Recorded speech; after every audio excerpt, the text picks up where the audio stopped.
শামীম ওসমান সাবেক সংসদ সদস্য নারায়ণগঞ্জ ৪ সংসদ সদস্য হিসাবে দায়িত্ব পালনকালে ক্ষমতার অপব্যবহার পূর্বক ৬,৬৭,০০,০০০ টাকারও বেশি মূল্যের জ্ঞাত আয় বহির্ভূত সম্পদ অর্জন এবং ৯টি ব্যাংক হিসাবের মাধ্যমে ৪৩৯ কোটি টাকারও বেশি অস্বাভাবিক এবং সন্দেহজনক লেনদেন পূর্বক হস্তান্তর, রূপান্তর, স্থানান্তর করার অপরাধ অনুসন্ধানকালে প্রমাণিত হয়েছে।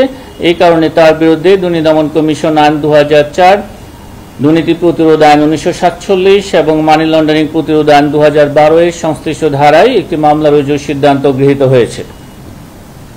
অভিযোগ সংশ্লিষ্ট জনাব সালমা ওসমান, স্বামী শামীম ওসমান এবং জনাব শামীম ওসমান সাবেক সংসদ সদস্য নারায়ণগঞ্জ ৪ কর্তৃক জ্ঞাত আয়ের উৎসের সাথে সঙ্গতিবিহীন ৩,৯,০০,০০০ টাকারও বেশি মূল্যের সম্পদ অর্জন এবং জনাব সালমা ওসমানের নামে ৮টি ব্যাংক হিসাবে ২৪,৬৬,০০,০০০ টাকারও বেশি অস্বাভাবিক এবং সন্দেহজনক লেনদেন পূর্বক হস্তান্তর, রূপান্তর, স্থানান্তর করার অপরাধ অনুসন্ধানকালে প্রমাণিত হয়েছে।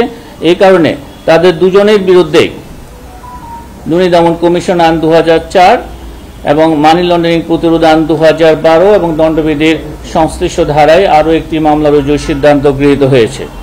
এছাড়া অভিযোগ সংশ্লিষ্ট জনাব ইমতিনান ওসমান পিতা শামীম ওসমান এবং জনাব লাবিবা জোহা অঙ্গনা পিতা শামীম ওসমানের বিরুদ্ধে জ্ঞাত আয়ের উৎস বহির্ভূত সম্পদের প্রাথমিক তথ্যাদি পাওয়ায় তাদের বিরুদ্ধে দুর্নীতি দমন কমিশন আইন ২০০৪ এর ২৬(১) ধারায় পৃথক পৃথক দুটি সম্পদ বিবরণী দাখিলের আদেশ জারির সিদ্ধান্ত গৃহীত হয়েছে।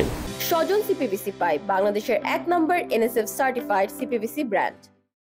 জনাব S M Moniruzzaman chairman Chattogram বন্দর কর্তৃপক্ষ চট্টগ্রামের বিরুদ্ধে ক্ষমতার অপব্যবহার, অনিয়ম, অর্থ আত্মসাৎ, মানি লন্ডারিং এবং অবৈধ সম্পদ অর্জনের অভিযোগে অনুসন্ধান কার্যক্রম শুরু হয়েছে। এই সংক্রান্তে রেকর্ডপত্র সংগ্রহের জন্য অনুসন্ধানকারী কর্মকর্তা রিকুইজিশন দিয়েছেন।